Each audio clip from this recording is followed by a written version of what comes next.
And welcome back to Sonic the Hedgehog 2, the Taxman version on mobile devices. I am Mobile Sheep yet again, and today, ladies and gentlemen, we are now entering the Labyrinth Zone as Knuckles. And this stage is, for many people, considered to be the worst stage in Sonic the Hedgehog 1.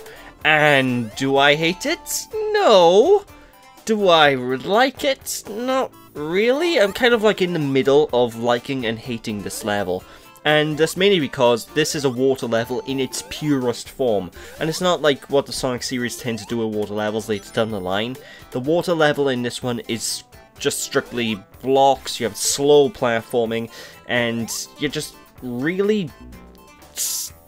You're really just sort of limited in your movement just as a result of the water, which makes sense, but I don't know, I'm really not the biggest fan of this. But again, it's not a horrible stage. It's perfectly playable, and you know, I like the music for one thing. The music is pretty damn dope, what can I tell ya? But anyway, first things first, for this first act, I'm not actually going to be taking the traditional route. If you go all the way back up after you press a switch to activate the next area, well, this teensy tiny little platform will appear, which will allow you to essentially go from the beginning of the stage and skip basically the entire bulk of it. And this is a long level, it's a very tedious level, and that was a dick move game. So, you know, I usually take this platform whenever I get the chance because it just makes my life a lot easier. The only downside to this is I don't think there's any way possible to get the special stage if you take this path, but you know, that's neither here nor there. That's entirely up to your playstyle. Like me, I usually don't bother with the Chaos Emeralds anyway, so I always take this pathway because it's just quicker, it's easier, and that's all there really is to it. What can I tell ya, ladies and gentlemen? What can I tell ya? Indeed. Yes. But yeah, one thing I will say I love about Labyrinth Zone is the music. Like, the level design itself, it leaves a little bit to be desired. But actually, I say the level design is actually rather solid. It's just very slow. If this was in a Mario game, this type of level design, I would consider it be pretty damn good. But because I'm playing a Sonic game, it's an expectation of flow that this level sort of takes away from you, I suppose. I don't know, I'm hoping you guys know what I mean.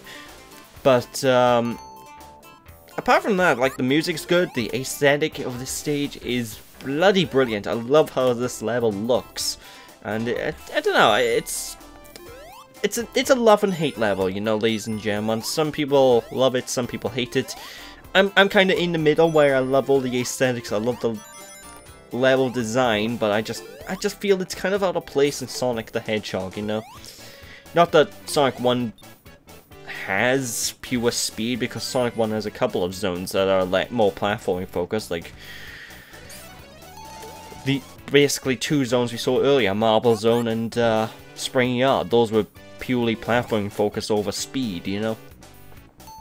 But again, it's like I said, the sequel games like Sonic 2 onwards do have a nice, they have a better sort of balance of speed and platforming, because for me personally, I think a Sonic game needs to have both speed and platforming. The speed doesn't need to be as emphasized as a lot of other people seem to say it does, but you know, if it's super duper slow and super duper tedious to move, I suppose, then I'm not fond of it. To be honest, I think my biggest problem with this level isn't even so much the slow, tedious platforming, it's more so the water itself slowing me down to a crawl's pace, I guess.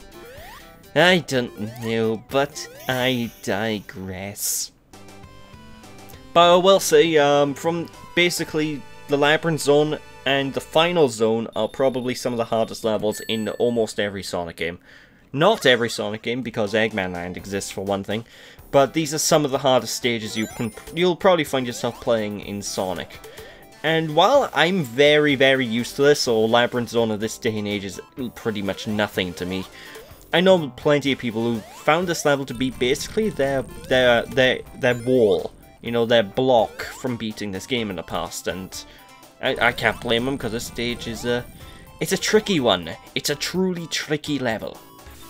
Again, it's not the hardest stage in the game, because Scrap Brain Zone exists, and oh boy, I'm going to be talking about that! But this is a hard one. You need to be very precise with your jumps. You need to sort of basically be smart. You need to be quick and slow at the same time, because obviously you're underwater, which means you can't breathe forever. Now, fortunately, to rectify that, as you can probably tell, I've been breathing in these air bubbles that have been sporadically appearing from time to time from those, like, bubble clusters in the ground. Basically, I need to grab the air bubbles from that before the drowning music kicks in and kills me. And if anyone hasn't heard the Sonic the Hedgehog drowning music, it's a bit memorable, to say the least. Basically, it scarred me as a kid, because that song is just... it's terrifying. I mean, you'll be going through these levels, and then the very calming Labyrinth Zone music will just suddenly get cut out. So you'll go from bow bow bow bow bow bow bow bow bow bow na na na to dun dun dun dun dun dun dun dun dun dun dun dun dun dun dun dun dun wow, and you'll die, and it's just like, ugh, traumatizing. Like, seriously, that shit is traumatizing for a 10-year-old. I played this when I was much younger than 10, so I don't know why I said 10-year-old specifically, but that's beside the point. Actually, I don't even know how old I was when I played this. You see, Sonic 2 was my first game, and I think it was around 3 to 4 when I played that. I don't know, I can't remember that long ago. I haven't got many memories from back then. I was just a wee lad. But I digress. Although one good thing about playing as Knuckles in this zone is, Knuckles can use his gliding and climbing abilities to skip some of this platforming. I'm doing it anyway to show it off, but, like, that entire sequence when I was on those lifts, I could have just skipped that just by gliding and climbing up the walls, Knuckles, and that's something I do appreciate. Although, I will say this entire platforming sequence by here is actually harder when you're playing as Knuckles. And basically we're coming up to the boss right now, and basically the boss fight itself isn't even a boss. I mean, it's boss in name only. Basically what you have to do is you need to race the water up to the top before you drown.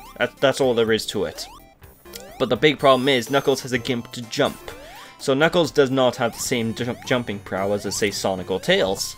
And it makes this stage, this portion of the level, harder to play as Knuckles. Like, I've always found this harder to beat when I was playing as Knuckles, and I don't know, tis a wee concerning, what can I tells ya. But basically, we just have to make your way up this vertical shaft, and eventually you'll get through just fine. It is really challenging, and you do need to be both simultaneously quick, but not too quick. Because if you go too quick, then you run into every obstacle and die. But if if you go at just the right pace, you should be able to complete it no problem. And boom! The capsule is mine! Take that, Eggman! I know that was a Sonic voice, a non-Knuckles voice, but, oh no!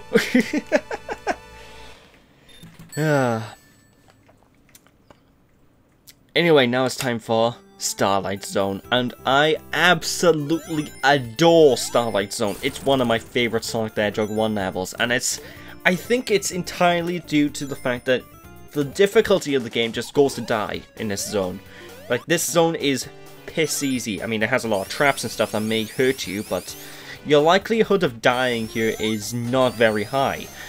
And as well as that, you got this really super-de-duper relaxing music that you can't hear right now because of the invincibility power. Thank you, past me. But the music is just so relaxing, so calming. I love it. I absolutely adore this level. And that's one thing as well about the entire Sonic series, I will say. Like, almost every single game, I mean, not every game, a lot of the games do have their flaws in this department, but the majority of the series has an insanely good soundtrack. Basically, if you can think of a Sonic game, there's a high chance it has a good soundtrack, like Sonic 06, good soundtrack. Sonic Colors, it has a good soundtrack. Sonic and the Secret Rings, Make Believe's Reborn! Well, I like the soundtrack in Secret Rings, but that song can go suck an egg. no, I'm not looking forward to LPing that game. But, you know, that's the main gist. Like, the entire series has this just solid soundtrack almost all the way through it consistently.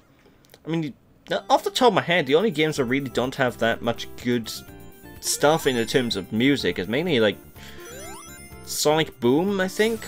Rise of Lyric, because like, I can't remember a single tune from that game.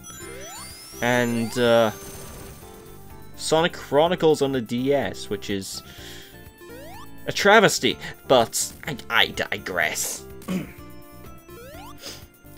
But anyway, these are basically the biggest problem you're gonna probably find during this zone. Are basically these bomb badniks, and you know they're not too bad to deal with, but they can easily catch you off guard. And unlike most other badniks, they are 100% invincible. You cannot destroy the bomb badniks at all. You have to wait for them to explode, and when they do explode, they just have these red pellets of death come out from their body. You need to dodge them. They're really easy enemies to get around, but, you know, sometimes you might need to go a bit slower in order to get around these guys. That's the main thing, what kind of kills you. One thing that Starlight Zone also has, that was introduced in Labyrinth Zone, are the Orbinaut enemies, which are a bit of a staple of the Sonic franchise. Like, you'll see Orbinauts in basically every single Sonic game. Except maybe Sonic 2? Are there Orbinauts? No, there are Orbinauts in Sonic 2. So yeah, you will see them in a lot of Sonic games. And the Orbinaut enemies are an absolute pain in the ass, but I love them. I don't know, they're a nightmare to fight because they're basically this orb with spikes around them. But, I don't know, I've always liked the way they look. The Orbinauts are cool guys. What can I tell you, ladies and gentlemen? But yeah, in this zone as well, if you can time your jumps perfectly on loops, you can gain some ridiculous speed. Like, there's one little trick that I don't think I've actually ever said in any of my Sonic LPs. Basically, if you push the jump button at the right moment when you're on a loop-de-loop, then you can actually jump off. And if you jump off at the right moment, then boom, you get a massive, massive burst of speed. And you've probably seen me do it a couple of times during this LP. It's basically when my speed's when I'm going on a loop, sometimes you'll see my speed just triple and quadruple and go insanely fast for some reason. And that's usually a result of me jumping off at the right time. I usually sometimes get the timing a bit off, but whenever I can pull off the timing, it's bloody fulfilling. It just makes me feel all tingly inside being able to blast off at the speed of sound. What can I tell you, ladies and gentlemen? What can I tell ya? Indeed! Yes, Hi-ho, Bean, yes. That was a weird voice. But anyway, Dr. Robotnik here, he's gonna be shooting these mines down at you. And basically you need to use the seesaw things in order to basically reach him. Basically jump on the thing, walk onto the other side, and the momentum will bump you up to actually hit Eggman himself. Now, one thing that is interesting about this is if you're good enough at timing jumps on these seesaws, then you can actually hit Dr. Eggman with his own mine, which doesn't do any extra damage. It does the exact same amount of damage as it does when you actually jump into him yourself. But, you know, it's a nice extra way of hurting him, and I do like it. It's a nice attention to detail, because, you know, in the average game where not much attention to detail is being done, basically that would just go through Eggman and you just have to wait for it to land so you can jump and hit him, but I digress. Tails is past Act 3, and that's a nice zone, nice short, easy, simple zone with some beautiful music. What can I tell ya? And now we're in Scrap Rain Zone, the final zone of the game, and this, ladies and gentlemen, is probably up there as one of the hardest final zones in any Sonic game.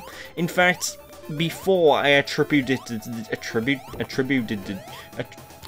I basically said before this was what I consider to be the hardest final zone before the final zone in Sonic Unleashed. You know, ladies and gentlemen, I consider this zone to be insanely difficult, filled with traps and bottomless pits and death traps everywhere.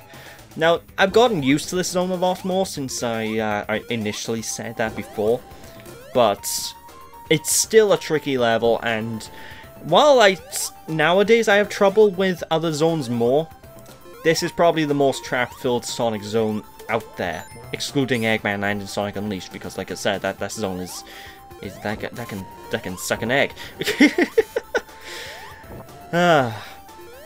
But yeah, it's a good level. I like it. I do like it. You just have to not go too fast, mainly. Like, the big thing with this zone is, if you go too fast, I mean, the zone allows you to go fast, but if you go too fast, then you're going to get blindsided by a lot of shit. You're going to get blindsided by swords, you're going to be blindsided by flamethrowers, electric bolts, crushers. Well, actually, there's only one instance in this level as a crusher, so never mind. One crusher! You know, you could fly off these spinning platforms, and underneath here is a bottomless pit, ladies and gentlemen. So, there's a lot of challenge here, but I do love the level, I love the music, I love the aesthetic, and of course, it's just pretty damn dope, what can I tell ya? Although these badniks, these pink bear badniks that shoot the orbs at you, I don't like them that much, they're kind of, ugh. Maybe that's just me, but I'm not particularly fond of them. Hoi.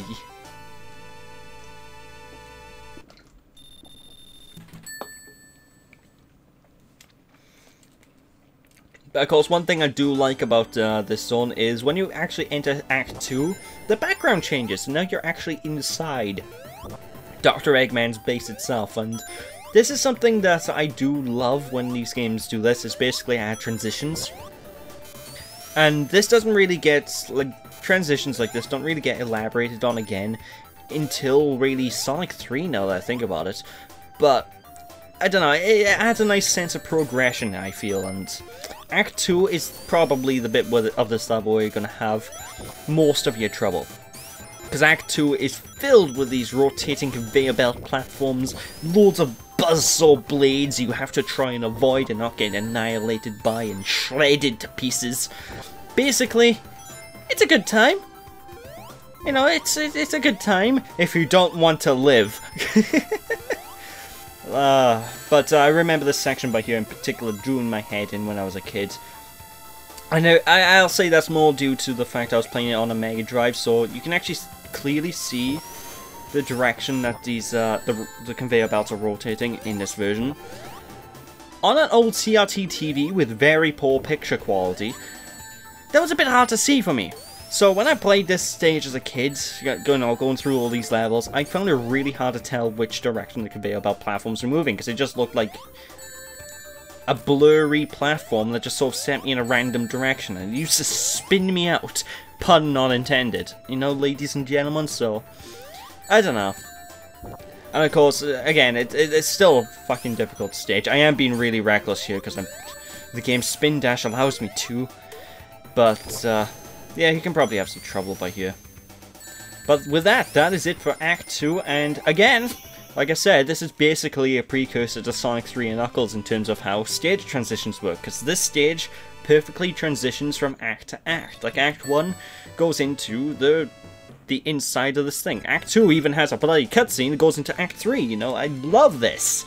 And I really love when... like, if more Sonic games come out that are in a 2D style, I'd want them to do this more often, you know, ladies and gentlemen. But I digress. Although Scrap Brain Zone Act 3 is a bit of a weird one, because as you can tell, it's basically a reskinned Labyrinth Zone. It's like, it's Labyrinth Zone, but now it's grey! Totally different level. But the big problem with this zone is it is really, really, really bloody difficult. And there's a lot of multiple routes to take. Now, I'm going to take what I believe is the fastest route to clear this level, and you're going to probably want to try and take this route. Basically, take the highest route as possible, and eventually you'll get through this. It's a difficult one, ladies and gentlemen. This stage will probably kill you a fair few times if you don't know what you're doing.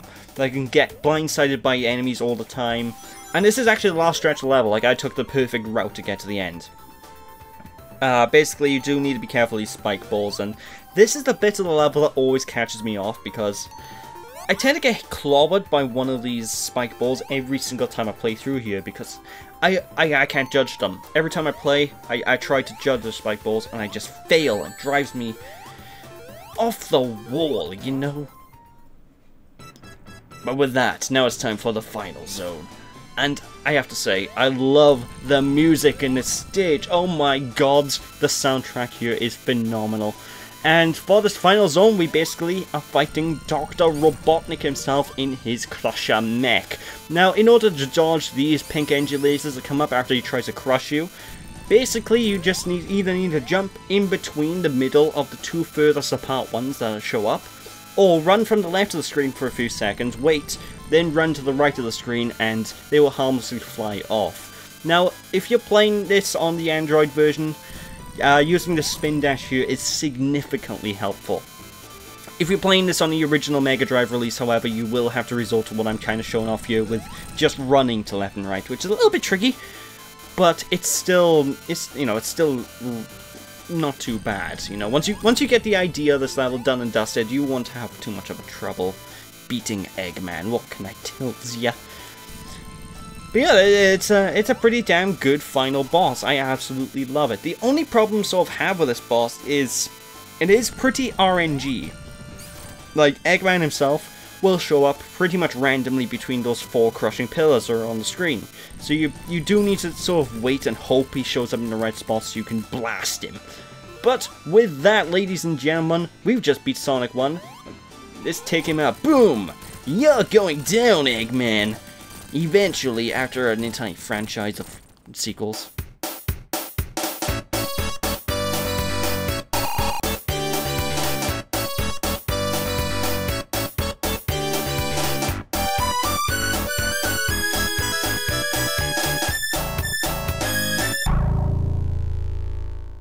And there we go, ladies and gentlemen. With that, that is the end of Sonic the Hedgehog on the Android mobile phone, iOS mobile phone, basically the Taxman version of the game. And what can I say about this game? Absolutely phenomenal through and through. It is the game that started off the Sonic franchise after all. And while a lot of aspects of it have aged, and it's largely because of how they have only really aged because of how the sequels refined the gameplay.